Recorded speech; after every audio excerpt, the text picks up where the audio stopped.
Let's go ahead. Depending on where you are right now, it is probably a good afternoon, but it could also be a good evening. Thank you all so much for joining us for this program, Ken Friedman 92 Events, Scores, and Fluxus Play.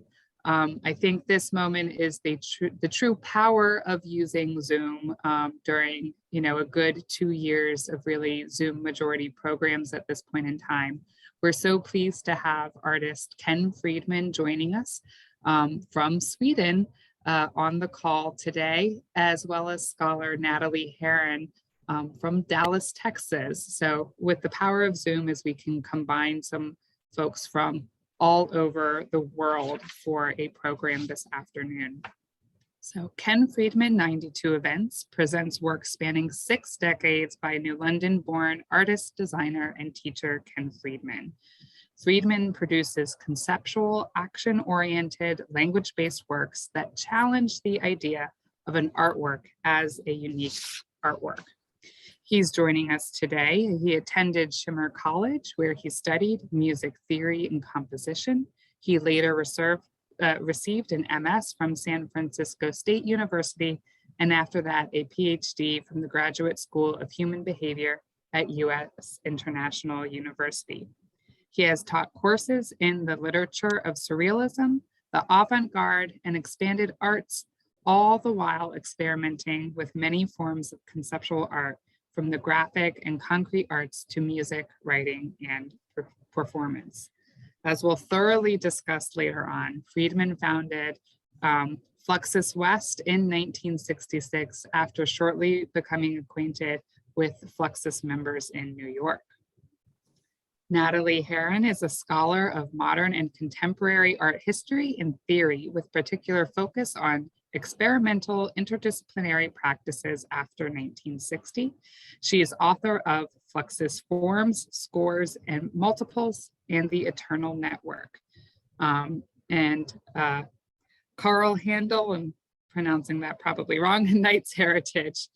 Her current research projects include a study of the early career drawings of Walter de Maria and their relation to experimental performance, sculpture, and conceptual art of the 1960s, a critical history of listening practices and contemporary art in a media-rich digital publication.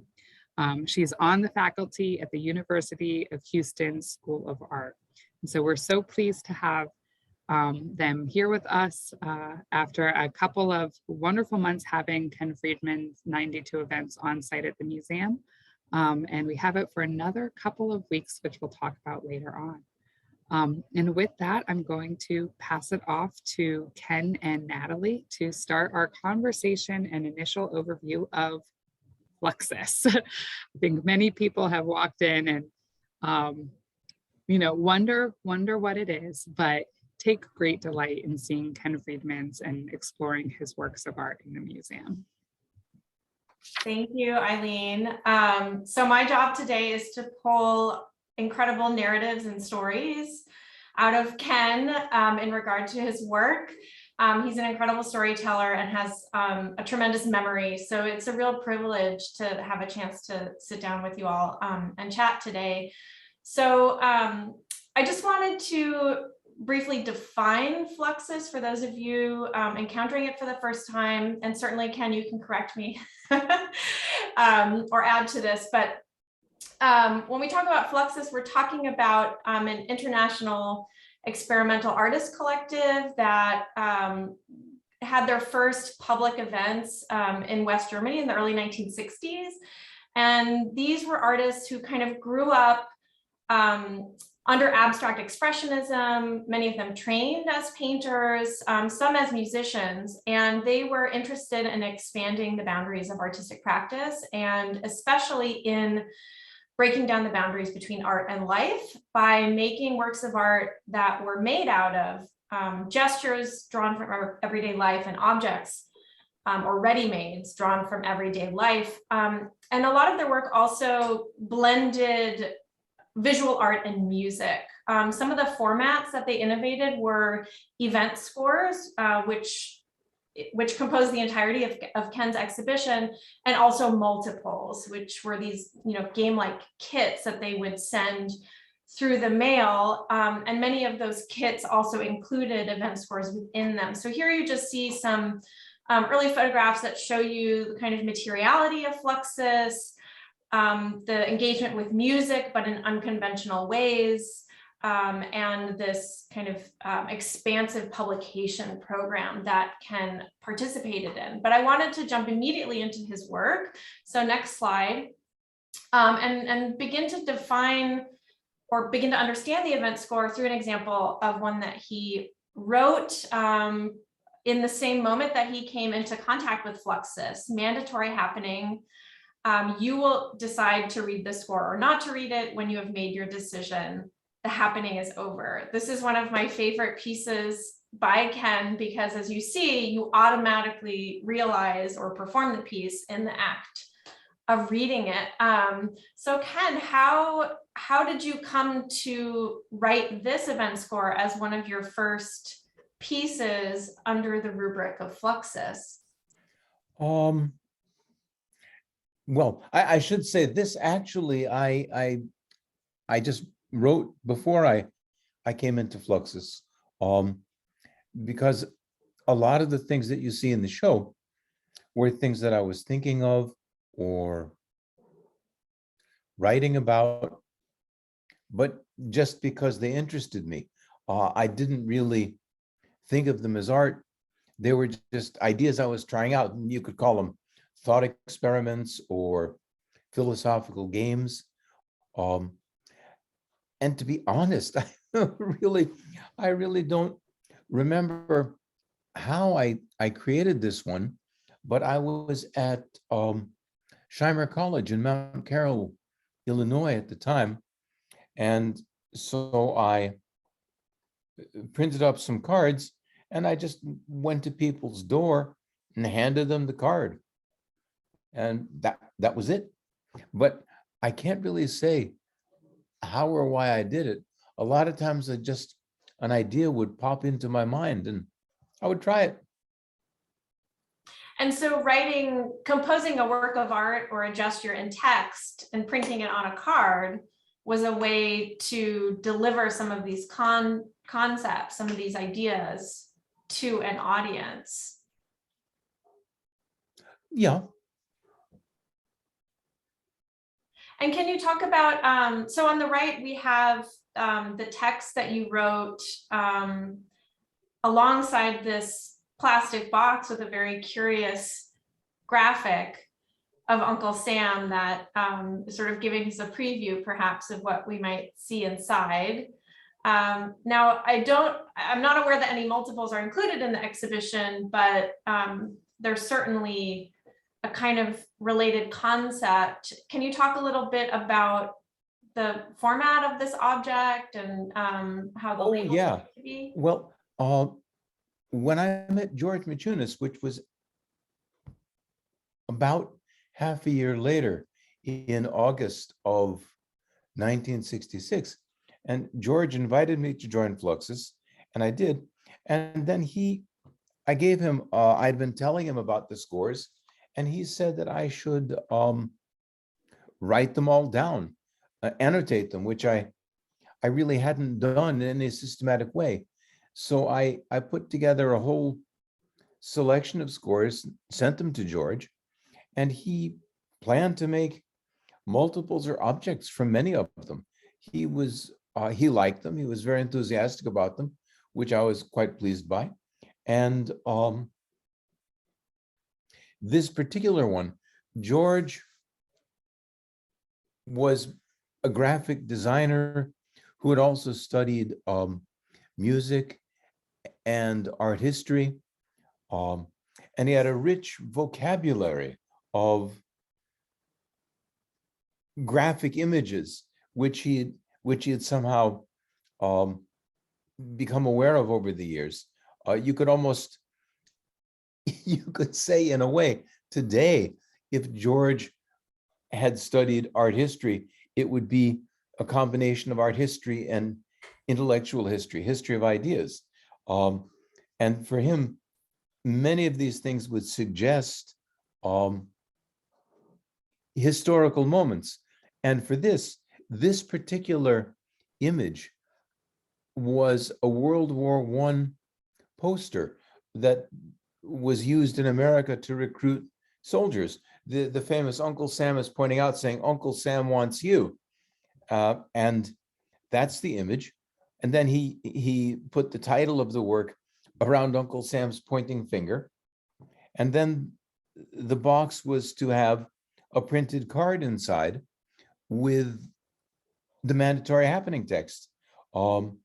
Unfortunately, George would often try to gang up numbers of labels or numbers of cards at one time, and he never got the card printed. He only printed the label. So the final box was never published. So in a certain sense, this is a prototype. So this is rare. This is, I believe this is in the collection of the Museum of Modern Art in New York. I think so. Silverman collection. Yeah, it's a beautiful example. I believe a lot of these graphics that you often encounter across Fluxus work, a lot of them came from the New York Public Library, which had a kind of image library that Yes. Machinist and Robert Watts, another collaborator, would call images from. Can you describe who George Machinist was and his relationship to Fluxus? Yeah, George was a Lithuanian-born designer and architect. He moved to America with his family in the years before World War II erupted. He studied architecture and design at Carnegie Mellon Institute, which is now Carnegie Mellon University. And then he also studied art history at New York University. At some point, George was working in the advertising industry as a graphic designer, but he was also a very strange character. He was a theoretical communist. The reason I say theoretical is nobody but George ever had George's particular and extremely peculiar version of communism. And George decided somehow that if you could only get people to stop believing in art and music, all the other benefits of communism would flow from this. So he invented in his mind a kind of way to work with art that would destroy the art market. Now, of course, in a way, it's a sort of a funny idea, because that's like saying, if you can put an outboard motor on an iceberg, you'll be able to change the Gulf Stream. It doesn't quite function, but this was his idea. And he created a gallery called the AG Gallery, where he started to do shows. At the same time, he became aware of John Cage and some of the people who were later to become the Fluxus community. You can't really call it a collective. It was only ever a collective in George's mind. And the people who were involved, including the people who studied John Cage's course at the New School and many others, they all knew each other already. They interacted with one another long before they met George. But George did something quite unique. He, in creating this theoretical collective and persuading people to let him produce their work, he began to publish a whole series of multiples, projects, and books. He also designed the book, an anthology, the famous 1963, it was actually finished in 61, but not published till 63, by Lamont Young and Jackson McLough. Lamont edited it, Jackson published it. And then this gave Fluxus the appearance of a kind of a grand publishing empire of things that fit together, because even though people were very loose and didn't share any of the same political or artistic perspectives, George gave them a, you could say, almost a corporate identity program through the continual flow. That's right. And he sort of coined the term Fluxus, and with that kind of brought together a group of artists who were sort of part of the same peer group and had some of the same values and ideas. And it's interesting that analogy you made, this iceberg analogy, which is really interesting when we actually look at the event scores as a format, which are so modest and so slight. And one might even argue that it is sort of going against their nature to frame them and put them on the wall, because they really are meant to be a kind of a format that is distributed through the mail or distributed by hand, a format that kind of undermines the pretense of the art institution. But of course, our institutions now have become the best caretakers of these works. So it's great that we do have them shown in that way. But yeah, I'm curious how you think about the way you came into Fluxus, which was almost, in '66, after the first wave of concerts had already taken place, outside of that immediate circle of artists who had been mentored by John Cage, and kind of being anointed as a Fluxus artist after you had already been doing Fluxus-like things. Can you talk about that kind of moment of connection or epiphany where you realize, oh, I'm already Fluxus? And maybe with that, we can move to the next. Oh, you did move to the next slide. There we go. Yeah. Yeah. Another example what I can say, but for one thing, it's odd, but for me, for example, using today's technology, IKEA frames, or IKEA, as they say in America, which is what those frames pretty much are. They're the IKEA Riba frame. It's almost the same. They're so cheap and inexpensive.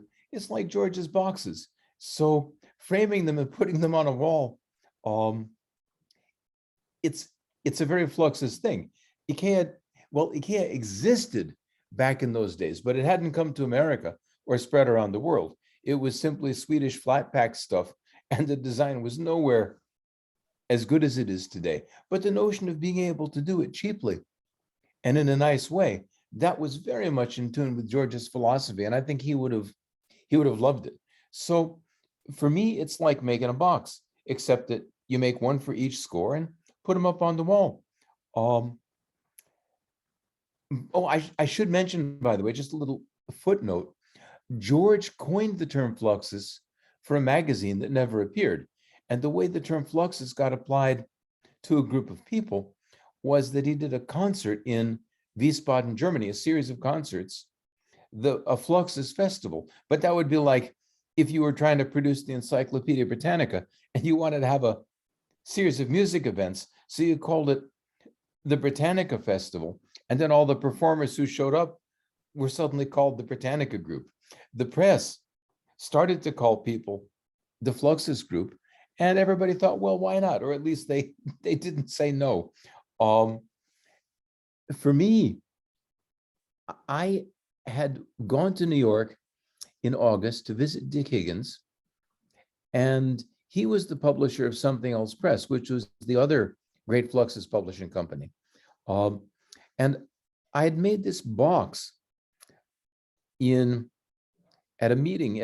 I was, in those days, I was planning to be a Unitarian minister. And I was at a meeting at the Unitarian Church in Chicago. And I was playing around with this big box of old-fashioned wooden kitchen matches. And I just had this idea. Again, I don't really know why.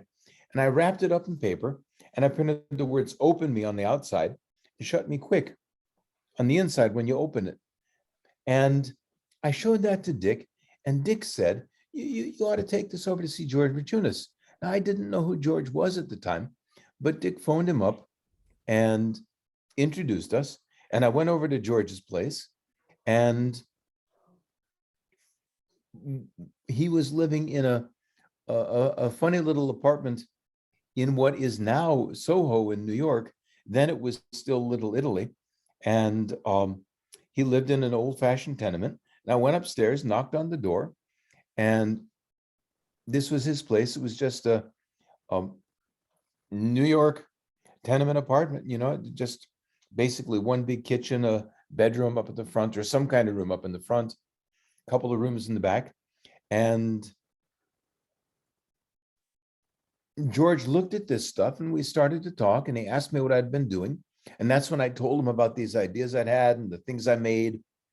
And I had seen work by people associated with Fluxus through Something Else Press. Ray Johnson, Dick, Allison, Bengt Klintberg. And so George, and of course they all had different and quite varied backgrounds. So George said to me, why don't you join this group of people, Fluxus? And I thought, what a great idea. Dick's a printer and a publisher and a composer, and Allison's a painter who makes things. And Ray Johnson I didn't really know what Ray Johnson was, but he was an artist and poet of some kind. And I said, sure. If Daniel Spory was a ballet dancer and a chef. Robert Filiu was trained as an economist. So I said, well, all these people come from such weird backgrounds. I suppose a minister can also participate. So I said, yeah. And then a few seconds later, George said, well, what kind of artist are you? And I never thought of myself as an artist before that moment. So I said, I don't know. And he thought about this for 2 seconds and said, well, you're a concept artist. This is before the big efflorescence of conceptual art in the 60s. This was concept art as Henry Flint had defined it, which today we call more intermedia. And so that's how I joined Fluxus. What I always thought was quite funny and perfect for me was I didn't become an artist until shortly after I joined Fluxus. Exactly. It's a very unusual path and makes your story particularly compelling. To ground that in the work, I was wondering if you could talk us through your open and shut case, which is something that you came up with around this time that you joined Fluxus. Can you talk about the experience that you hope people will have when they engage with the object? What does it mean to read the score? What kind of, if this is an artwork, what kind of aesthetic experience is this? What are we supposed to come away from this experience with? It's very odd. When sometimes when you ask some of the questions, we've had these several conversations recently, and you ask really interesting questions that I hadn't actually thought about in that same way until now. I didn't necessarily have an intention of what people were supposed to come away with. The closest thing, at least at the time.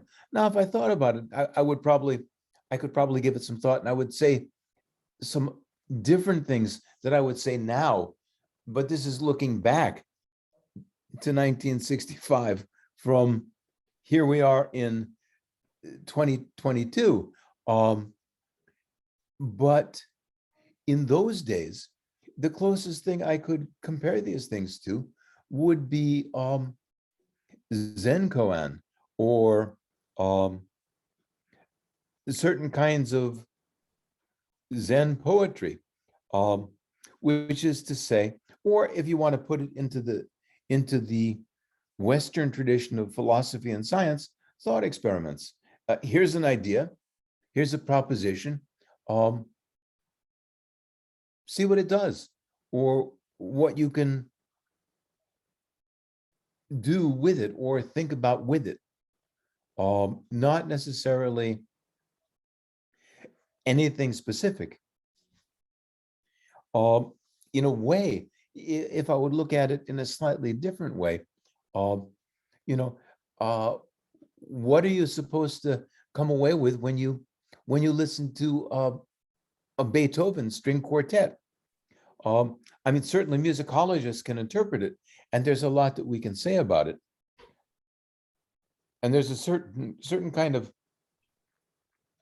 hermeneutics of experience that comes out of these things, both the thing that you make, but the thing that you make and do and present comes out of your world.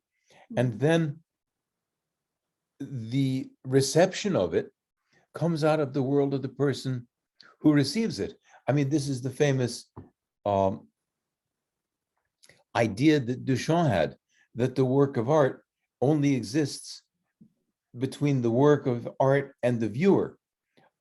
This is where the work of art takes place. And of course, what's interesting when you think about these things, something that started and had one life in 1965, there's also in theology and philosophy, the hermeneutical spiral, because neither of the two universes or horizons remains the same. The horizon of the artist who created the work and the horizon of the work itself moves forward through time, and so does the horizon of the person who receives it, so that this evolving spiral means that the work is always subject to some kind of change and renewal as time moves forward. That was such a beautiful description and really encapsulates why I love Fluxus and Scores so much, that they can be really demanding. They can be very dry and conceptual, but they are participatory in a way. They are, they always relate to their context. And in that sense, they are timeless. Can we maybe move to the next slide? I just wanted to show this multiple to kind of open up also thinking about humor, how humor operates in Fluxus, because it can, on surface level seem pretty dry and conceptual, but when you actually get into the text of the scores, when you look at the multiples, there's a lot of humor involved and a kind of performativity in the objects that Fluxus produced. This is a multiple that Ken designed that was produced by George Machinist. It's called a Flux corsage. And so you get this box, you open it up and you get seeds. And you can see here that there are, different things that you might find under the rubric of Flux corsage, different iterations of seeds, which to me is another way that these multiples are kind of performative, that the object can be realized in multiple ways. We can have different kinds of seeds. We can have different seed packets. And that also this dynamic of opening the box has the same structure as a joke. Like there's the setup and then there's the punchline. So here's another kind of plastic box. Let's go to the next slide, which shows images that I was able to find of Ken as a young man. This is Ken in 1969, I believe, in California. And this was when you were designated as the director of Fluxus West. Can you talk about what was Fluxus West and how does it relate to the broader international Fluxus network at that time? Yeah, what happened was I was living in New York for a while, and I decided I was going to go back to California because all the people that I know, it was like they would just pack up and vanish and go off to festivals and things, or they had different lives. So I didn't really have any kind of ongoing community that I felt comfortable with. So I decided to go back to California. And I told George about this. For a while, I've been running a Fluxus Center in the Lower East Side, and doing little shows, but nobody came, of course, which was really the experience of doing Fluxus shows anywhere for many, many years. Nobody came. When George had a Flux shop on Canal Street in Manhattan for a whole year once, and nearly no one ever came in, and he didn't sell a single thing. I mean, all the boxes were available for sale. They didn't have to be mailed. You could distribute them a lot of different ways. So he thought he'd open up a shop and people would flock to the shop and buy things, which nobody ever did. So when I told him I was going back, he said, "Why don't you open a Fluxus Center?" And I said, "Yeah, I will. And that was Fluxus West. And at that point, George decided to kind of have, this is the way, which was his next grand organizational idea. This is how things will go. So I would have Fluxus West, Milan Knyzak would be Fluxus East in Prague, Per Kirkeby in Copenhagen would be Fluxus North, and Ben Vautier in Nice would be Fluxus South. But I think really the only person who ever actually made a live program out of this was me. I had a lot of energy and I was just crazy enough to do it. If everybody had done it, maybe George's idea would have sort of worked, except that nobody would have still come to any of the exhibitions. We would have never sold anything. I did a lot of exhibitions, publications, all sorts of things. Unfortunately, I never prepared as much documentation as I should have. And I was not as careful with that kind of stuff as I would have been later. So there's no real huge record of all the stuff we did. There was one kind of book where I kept notes about the different shows and projects, but the book has disappeared somehow. And I thought that there was a copy at the collection at the University of California at San Diego in the Mandeville collections, but they don't seem to have it. And nobody else has a copy of it either. They So Xerox. would artists in the Fluxus network send you scores to realize and perform, or how would you mount things as part of Fluxus? All kinds of things. Milan and the people in Prague, for example, made wonderful books and objects. So people wouldn't just send scores, they would actually send wonderful works of art. The people in Spain at the Zach group were making astonishing books, simply beautiful things. All kinds of things would come and we would show them or make exhibitions out of them.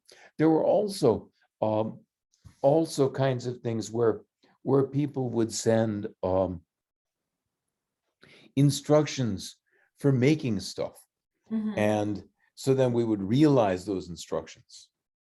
That is really interesting to me because it again gets back to Fluxus's roots partially in music and that different kind of authorship that music is based on, where you have a composer who composes a work and then performers who realize it, which is very different, right, from how authorship operates typically in the visual arts, where we really value paintings and sculptures because they have this direct connection with the hand of the artist. So this is part of how Fluxus was this insurgent kind of radical force within the visual arts, because its authorship model was coming from a different discipline. Now, we promised Eileen that we would talk about playfulness. So maybe we can move to the next slide and I can ask you to talk a little bit about this really early piece, 1956, called Table Stack. which relates to some of your personal biography and origins in New London, right? Yeah. Well, when we lived in New London, my father and my mother ran a nursery school and kindergarten, and in the summers, a summer camp. We had a beautiful big house on Fremont Street. If any of you from New London are listening to this, you may have seen Fremont Street. It's just off William Street. But it's sort of the first street you can turn left on as you come up Williams after Huntington Street. When they redid the town to build the new freeway and the new bridge, our house and a lot of other things vanished with the excavations. But it was this really nice house. It was built by an old sea captain in the late 1800s. And for years, he had been going on voyages, and where a lot of sea captains would use rocks for ballast, on his outbound trip, he would take New England granite. But on his home return trips, he would buy exotic woods. And he stored them for years, mahogany, all kinds of fabulous wood. And he built a magnificent house, 3 stories tall. And the nursery school was on the first floor. We lived on the second floor. And there was even a third floor, which we couldn't really do too much with. At any rate, there was this nursery school and kindergarten with all kinds of fabulous stuff to play with: furniture, toys, bricks, blocks, hundreds of books. And in the evenings and on the weekends, my sister and I would go down there and play. And there were some really interesting tables. They were very solid. They were perfectly square, solid tables. And you could stack them 2 or 3 high without any problem, because they were so stable and heavy. They would just put one on top of another and a third on top of the second, and it would make a stack. And years later, I thought of this as something that you could do. Wouldn't need to be those kind of tables. You could do it with IKEA tables. I've tried it with different tables of all sorts. Some are more successful than others, but there was that. And then the telephone clock. I had this funny idea. In those days, in a lot of places, if you wanted to know the time, you could actually dial a number. For example, if you wanted to set your watch or something, you dial a number on your old landline telephone, and you'd hear a voice announcing the time. So, it is now 4:15 and 10 seconds. Or I can't remember if they did seconds or not. They might have, but I don't remember quite how they did it, but you definitely got the hour and the minute.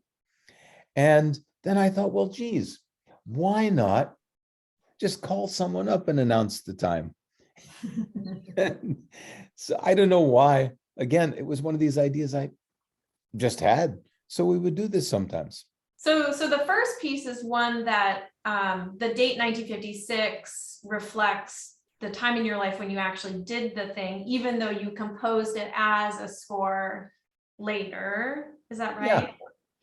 And what both of these pieces demonstrate really beautifully is how, this simple use of language, describing, every kind of simple gestures with everyday objects is motivating a kind of transformation in our perception of those objects. So they are performance scores, but they're written in colloquial language. So anybody who can read English can read them, and anyone ostensibly can do them. And the experimental spirit of them is that you're never quite sure what the outcome is going to be, or every time you perform it, it's slightly different, right? Because they're transparent to their context.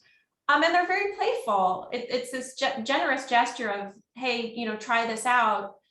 see what happens, right? So I think maybe we should jump ahead, Eileen, to the Christmas piece.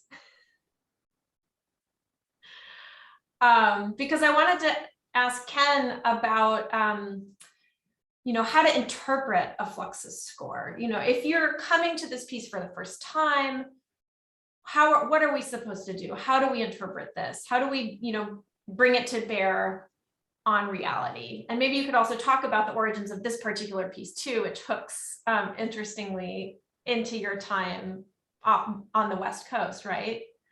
Yeah, well, in one way, the interpretation is pretty simple. I mean, it just says what it is. What again changes over time is, in those days, there used to be all-night restaurants and little diners everywhere, partly because highways or highway-like traffic arteries went through most towns. And the most famous all-night diner that you can see in art history is Edward Hopper's painting, Nighthawks, where all these people are just sitting in a diner at 3 a.m. But with the advent of the massive interstate highway system, it had already started, but by the late 60s, it really got massive and hooked up. Traffic arteries no longer went through towns. So there were no more all-night diners, because what made those diners possible was the fact that people would be able to stop and eat wherever they were. Mom and pop businesses, they don't exist anymore in most places. So anything that will exist all night is usually at a truck stop or someplace along a highway. Places like Waffle House in the south, Denny's in the west. So you see the sign as you come down the freeway, and there's an off ramp. You pull off, you eat, and then you pull back on. But in those days, there really were all-night diners. And around Christmas time, little after Christmas, in 1964, everybody, you'd find all these Christmas trees in the street. People just put them out on the sidewalk, throw them away, and that was it, the end of the Christmas tree. And I did a number of things with these trees as I found them. And one of them, I don't know what gave me the idea, but one of them, I took it into a diner, and I sat down at the counter, and I put it in the chair next to me, and I ordered 2 cups of coffee, and I was sitting there and drinking coffee and chatting with the tree. And as I left, I paid the bill, I left the tree in its seat. And as I left, I shouted, "So long, Herb, give my love to the wife and kids," and just left. I have no idea what happened to the tree or to the people in the diner afterwards. And then you had one of your students realize this event with today's thing. They don't have all-night diners, but they still have coffee shops. So of course she did it in the daytime there with the tree. And so for me, this is a perfect realization, because again, there's this hermeneutical spiral. With the disappearance of all-night diners, you couldn't imagine just picking up a tree on a sidewalk and anywhere near where somebody would leave a tree going into an all-night diner, because this whole social technology of all-night diners and mom and pop restaurants no longer exists. So there's this, you have to do it in the daytime, and here it is. So it's quite perfect. Do you think, Ken, that you have to actually perform a score in order to fully understand it or appreciate it? Or is it good enough to just read it? It depends on the score and on your particular viewpoint.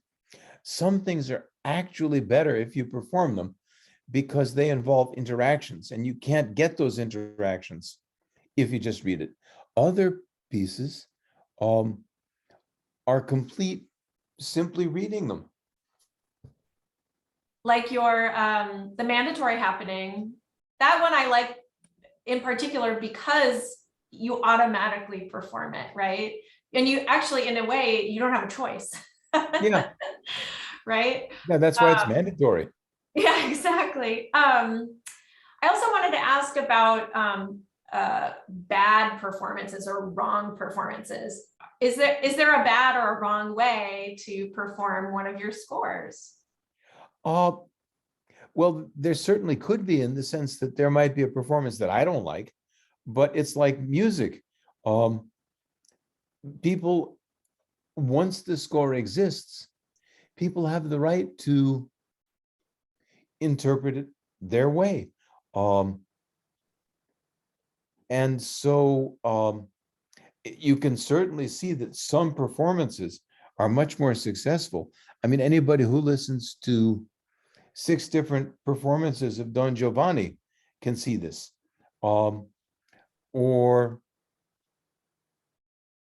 also, we were talking the other day, another example, both things changing in time and different kinds of performances. Shakespeare's Henry V, when Shakespeare performed it, and literally for a couple centuries, you could never actually see the Siege of Harfleur or the Battle of Agincourt.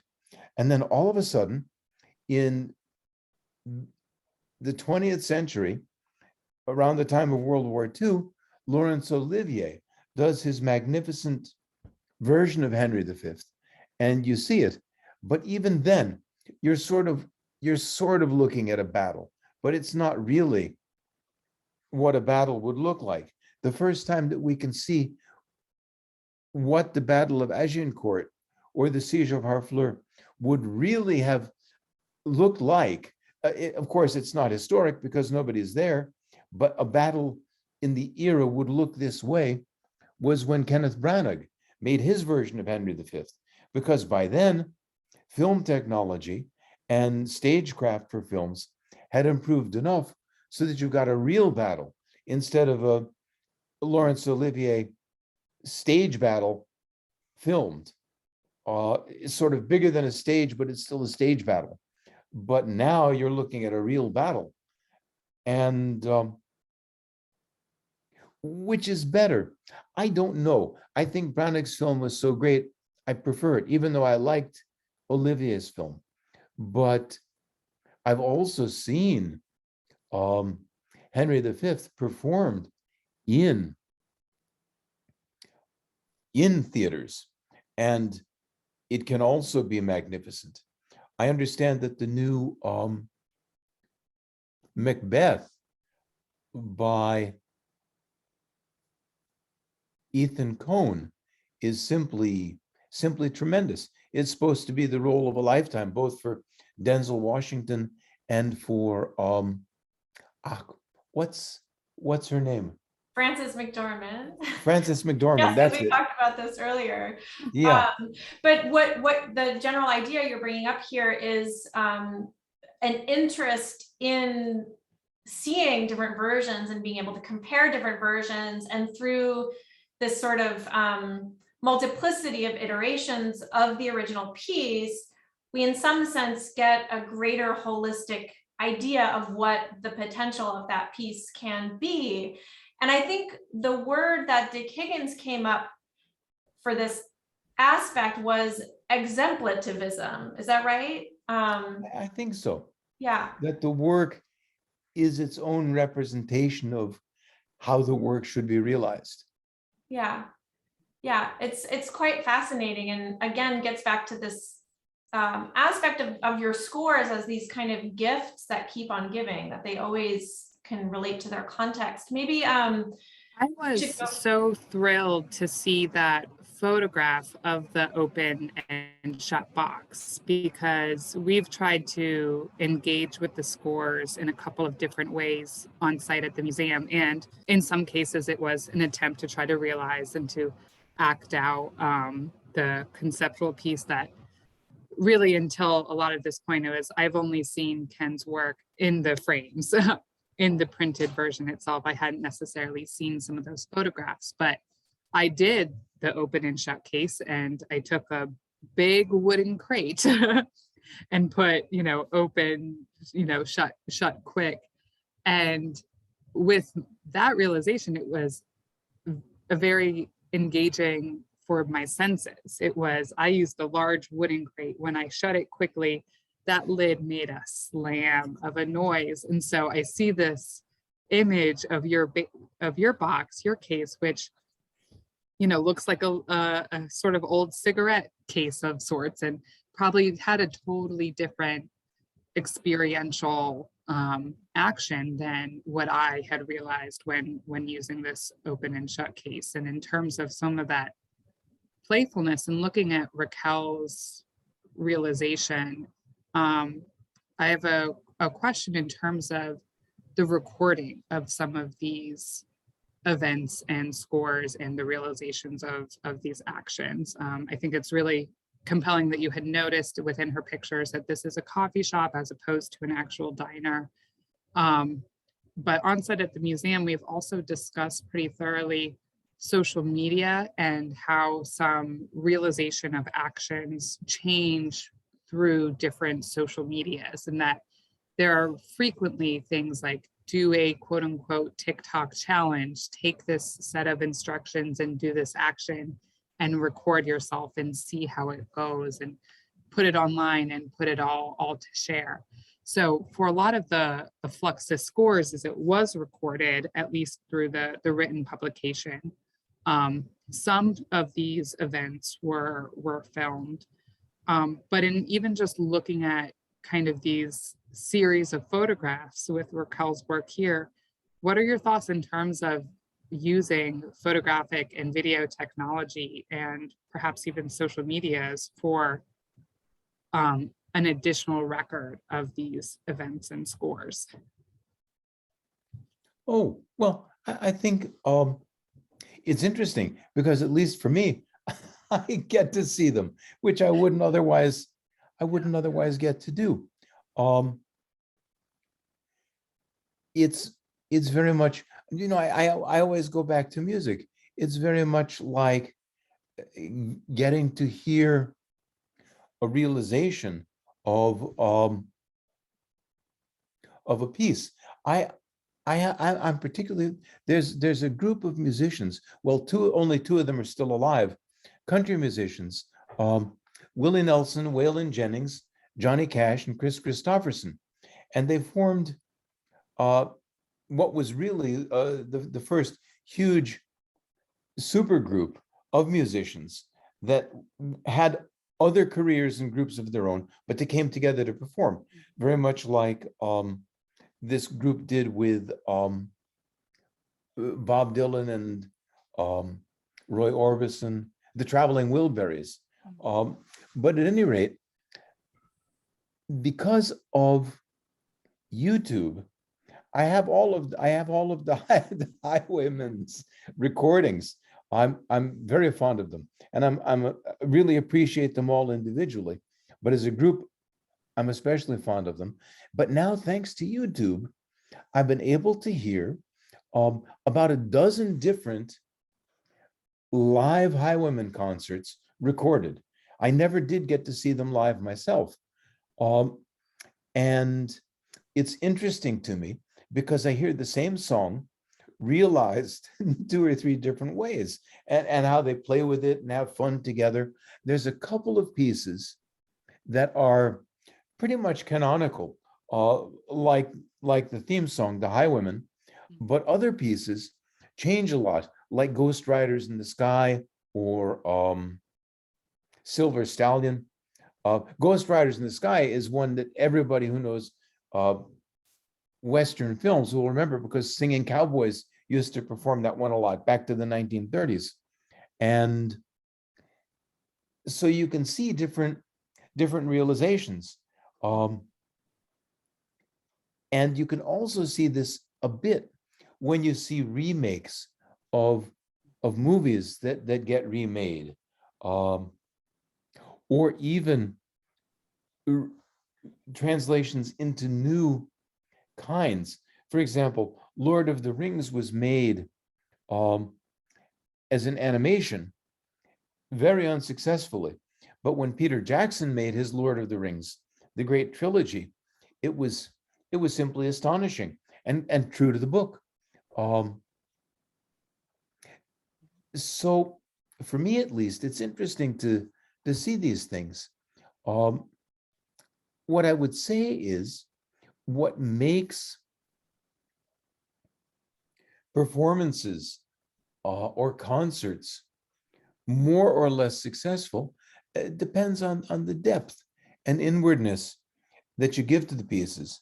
When I used to travel around a lot more and do concerts with people, I would have a way of working so that every morning we would read scores and talk about the scores, give people a chance to explore their own perception and meanings, so that this conversation unfolded the hermeneutical horizons of the individual performers and then brought them together again.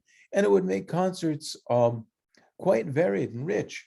I suppose now with Zoom, if anybody asked me, I suppose that I could even work with a group of people wherever they are by doing such a thing and create a concert in this way. All these things are okay. I mean, I have to say, I'm not always sure if I would think about the world situation in terms of catastrophic climate change, how much good this is doing for the world, but at least it's interesting stuff to do, in the same sense that, well, another performance of Oedipus Rex or the Agamemnon, it's not going to do anything to save us from catastrophic climate change, but it's still worthwhile to do. I would jump in here and say that there is a way that I distinguish Fluxus Scores from things that happen in movie theaters and, you know, live action theaters, that Fluxus Scores don't need an audience, and you can do them by yourself, you can do them with other people, but you do them for yourself. And in that way, they promote a kind of mindfulness, which I think is a sort of ethical proposition that does make them, you know, politically valuable as works of art. And that to me is their relevance and power, really, ongoingly, is that they invite us to be mindful of who we are with and what is around us and how we engage with the world. And we see that in Ken's pieces, for sure. And mindful of how time changes our environments, as we're referring to diners and highways and, you know, the house that you lived in that no longer exists because of a highway. So it's a reflection of time and space as well. Yeah, although I will say, I've seen Oedipus performed maybe 60 or 70 times over the course of my life. And I would have to say that watching a great performance of Sophocles also promotes mindfulness. Fair enough. Although what I will say about this, and this is interesting, if you see a true performance of Oedipus, you're obviously in a theater. Normally it will be relatively intimate. You don't stage Oedipus normally in, 2,000 seat theaters. And I've seen it performed many times in an actual Greek amphitheater. So it's very intimate in an odd way.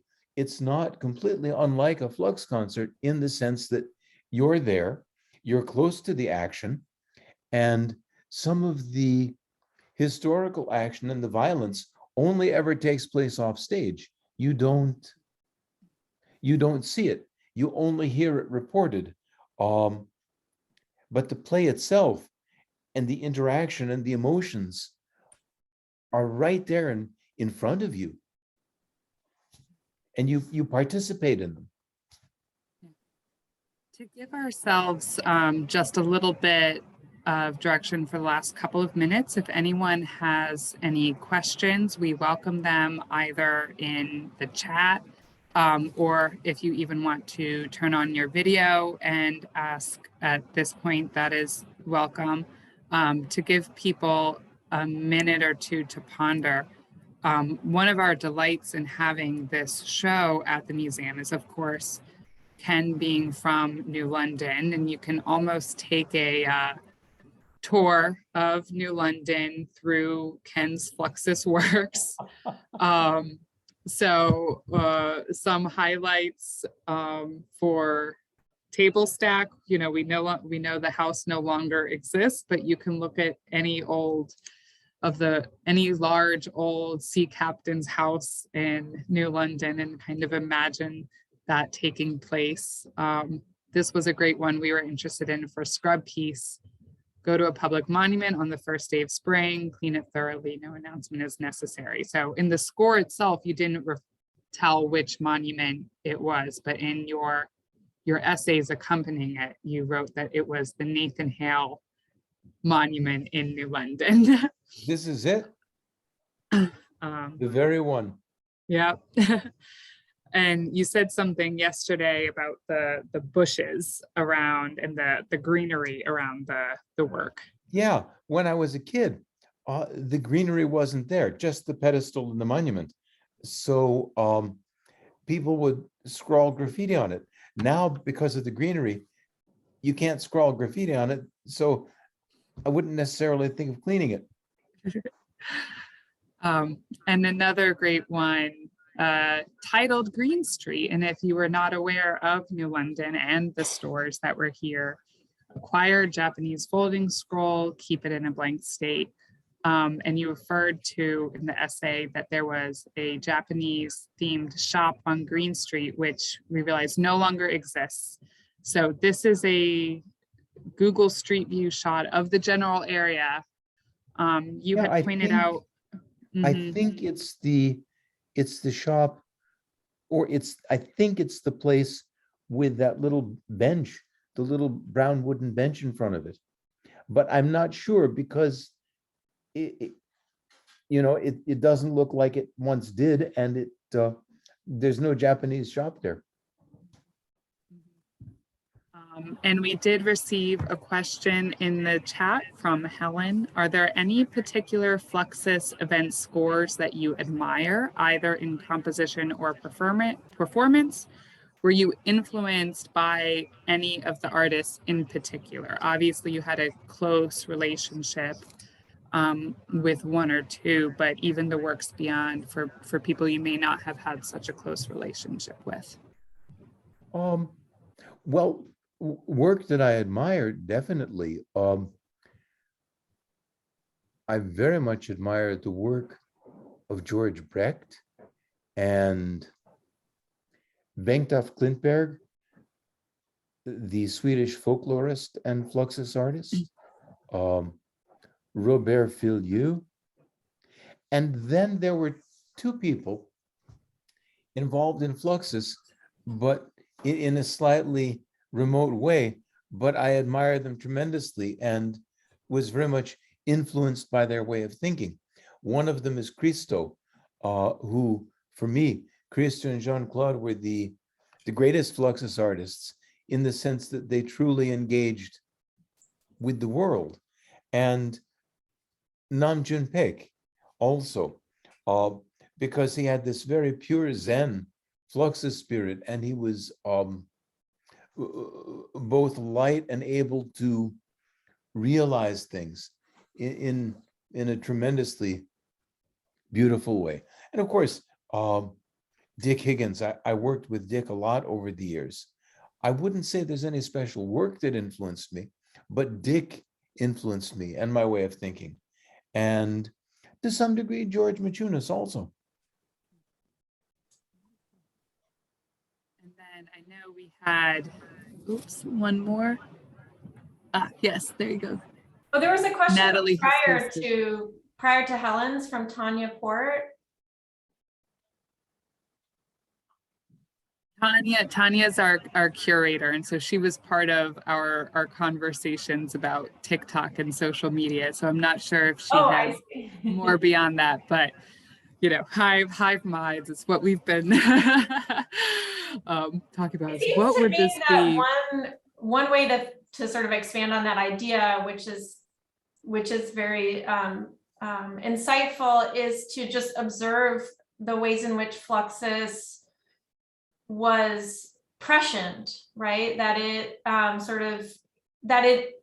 Fluxus ideas, the concepts behind it, modes of working are now so ubiquitous that we kind of take it for granted, and that there's maybe like a Fluxus logic behind all of these kind of social media, the performativity of social media, I should say, that I think it's important to remember Fluxus as this historical precedent. At the same time, at least for me, I try to emphasize the intimacy and even privacy of Fluxus, and that and as a kind of counter spectacular model to the way performativity operates on social media, that you do the Fluxus scores because it's interesting to you and not because you're trying to perform outward or perform to others. It's about a kind of more like internal transformation of consciousness, which for me is another kind of dimension of its ethical model that I find really compelling.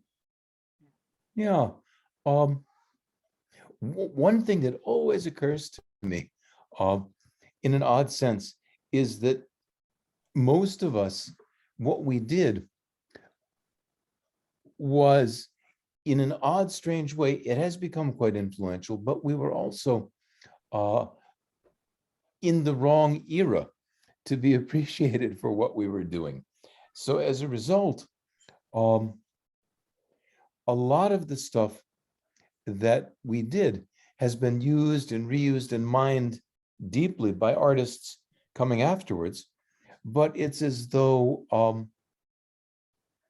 there's no consciousness that we actually did stuff. Sort of like all of the astonishing artifacts created by different cultures that are not kept in art museums, even though Western art in great part depends on those cultures and their artifacts, but they're kept in historical museums or ethnological museums or archaeological museums. And also, even some of the really tremendous work and writing that's been done about Fluxus has just been overlooked. For example, one of the, this is a difficult problem, because a lot of the kinds of things that get done as exhibition catalogs or essays by curators are treated without appropriate care for historiography.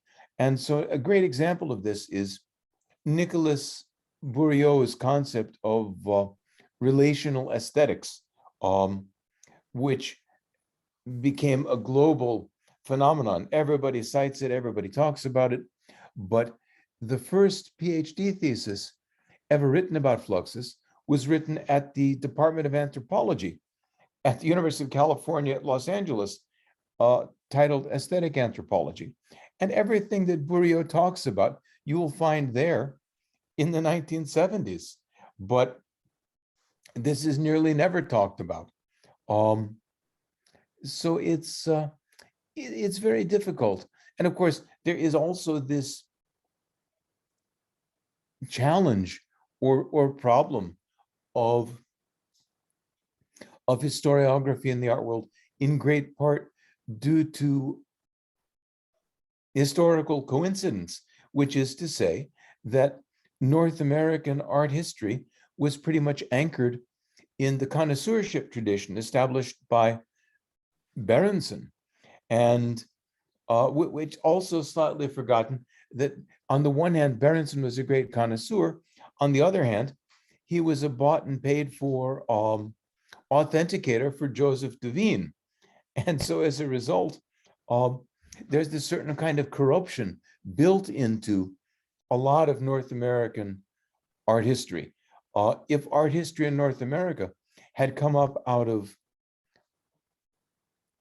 another tradition, it could have been extremely different.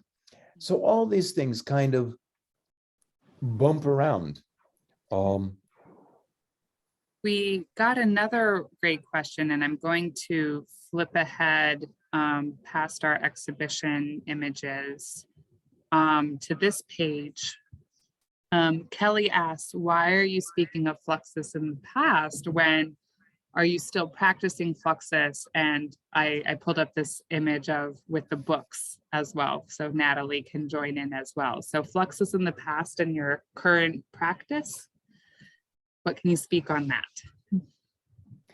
Well, yeah, basically, I was having this funny correspondence with Colby Chamberlain, who is an art historian. He's written some wonderful essays and articles, and he's got a book he's developing. And when I was corresponding with him, I noticed that he's a professor at the Department of Art History and Archaeology at Columbia University.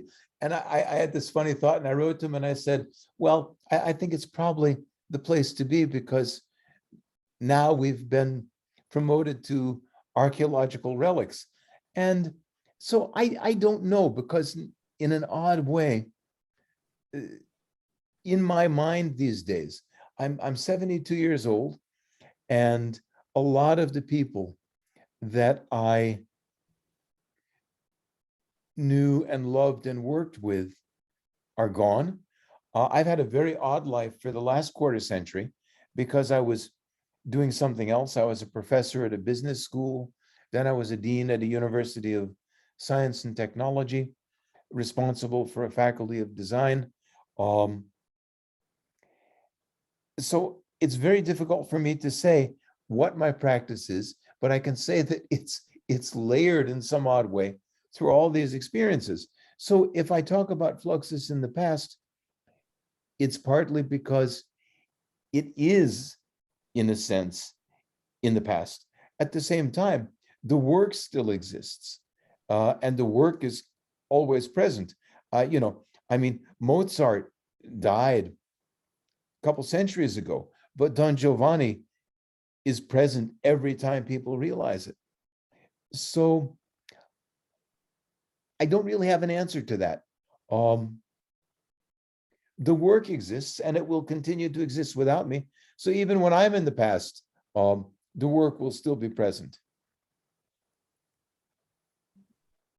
And yet at the same time, as you were quite active in Fluxus, you were already beginning to document, historicize. That's something that is interesting to me as an art historian. And this goes back even earlier to what you were saying about George Machinist, trained as an art historian in part. Many Fluxus people were actually trained art historians. And in the great tradition of the 20th century avant-gardes, artists were often the first to historicize and theorize what they were doing because the mainstream art world didn't understand. You talked earlier about how it was a subculture, it was a counterculture in 1960s American art.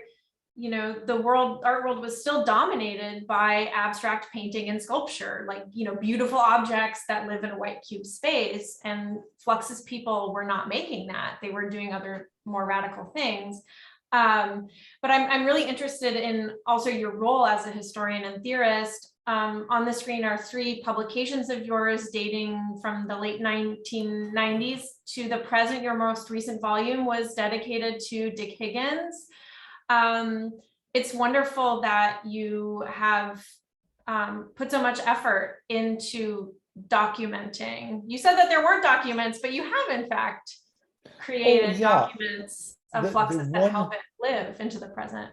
No, this is true. I meant that there's one key document, which is the actual record of all the exhibitions at Fluxus West. That's the one we can't find. But these, absolutely. And in fact, anybody who wants to read the Fluxus Reader, If you look me up on academia, you can find an open access edition in PDF format of the Fluxus Reader. Download it. Same thing for the Fluxus Performance Workbook, which the late Owen Smith and I edited together. And then this new book, it's not open access, but you can read parts of it and read the reviews if you go to the Siglio Press website, Siglio. This is really a collection of Dick Higgins's work. I wrote an essay together with it, and my co-editor, Steve Clay, did. And I have to say, Steve's tremendous. He runs Granary Books, and I just couldn't have done this without Steve, because I was having some health problems, and Steve kept soldiering along. He was a dream to work with as a collaborator.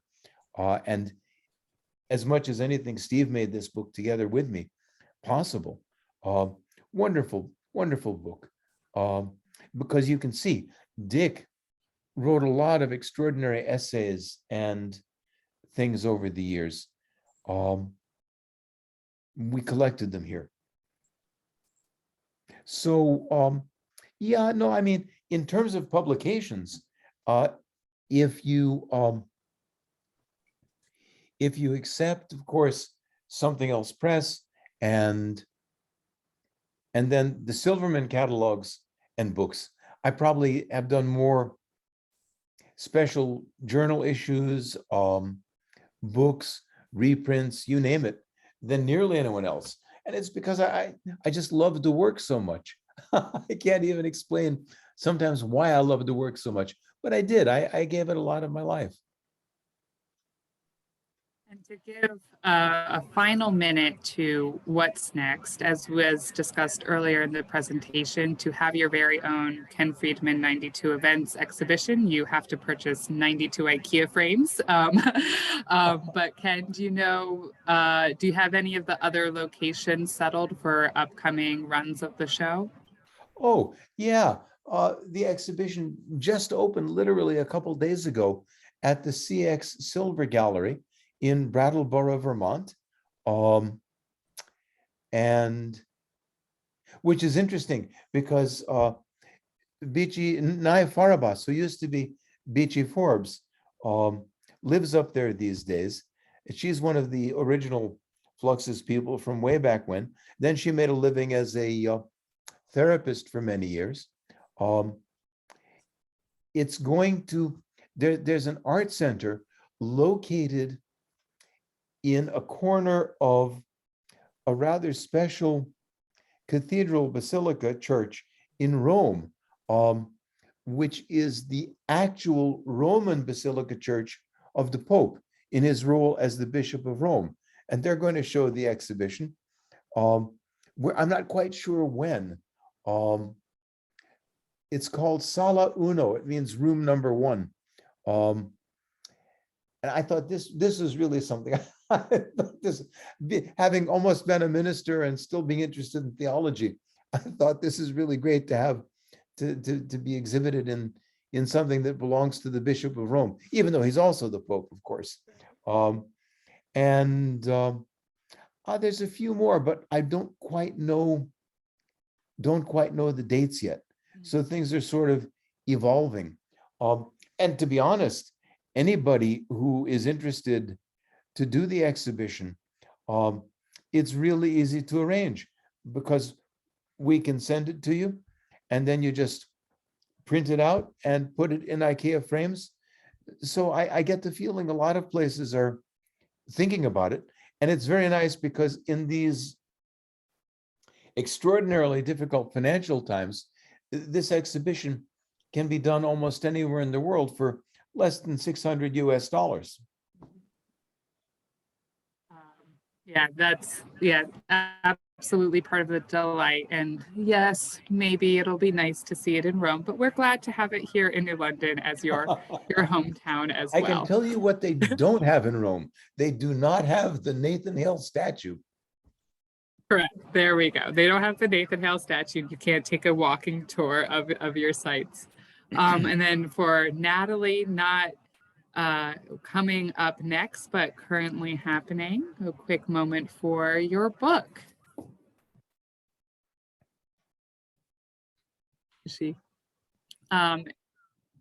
Natalie has been kind enough to share the coupon code for her publication, Fluxus Scores, Multiples, and Eternal Network, if you wish to purchase it through University of Chicago Press right here.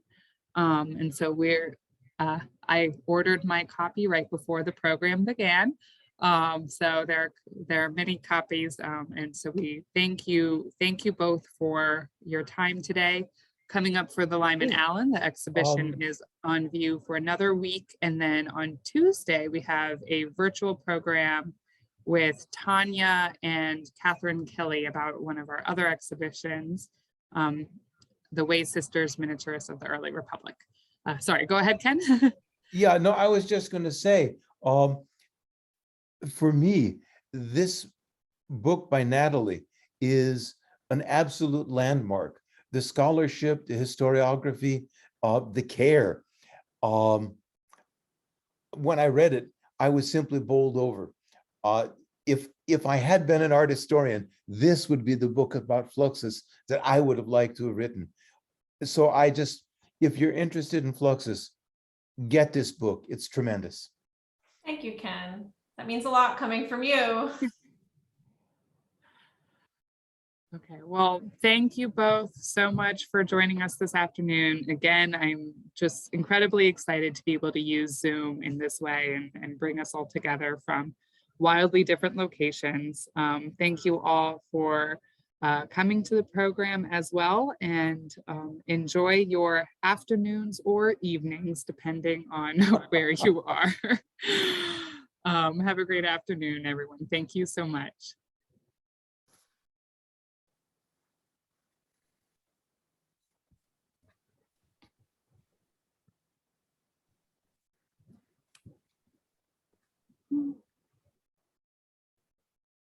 Okay. So, that was great. yeah, this was lots of fun. If you would be so kind and you can send me the chat stuff, I'd love to read them. Yeah, absolutely. That's why we did the recorded version, so that we can capture all that information. Absolutely. Yeah. Okay. Well, anyhow, geez, this has been real fun. Oh goodness, here's one. Somebody, her husband's family lost a house for the highway construction. Oh, some I didn't. Oh yeah, that's Lisa McGinley. She is on our board of trustees, and she is a New London native and even worked with the Lyman Allyn for a period of time. So it was, yeah, absolutely, like the changing landscape of New London was wild at that time. Yeah. Oh, I had a peculiar question, and I'm thinking, if you ever get a chance, my wife was saying, isn't there some kind of historical society? And we went looking, and there is an historical society. And we were wondering if you could poke around and ask them, or ask the town archives if they have any images of 33 Fremont Street, or even, it could be, for example, planning diagrams, blueprints, any of the stuff that, if this was in Sweden, they would have a lot of this stuff. Okay. Yeah, we certainly have a number of contacts with the New London Historical Society. So you said 33 Fremont? Yeah, 33 Okay. Fremont Street. Anyhow, this has just been tremendous. Thank you both. I just had lots of fun. Yeah. Have a great afternoon, evening. Bye.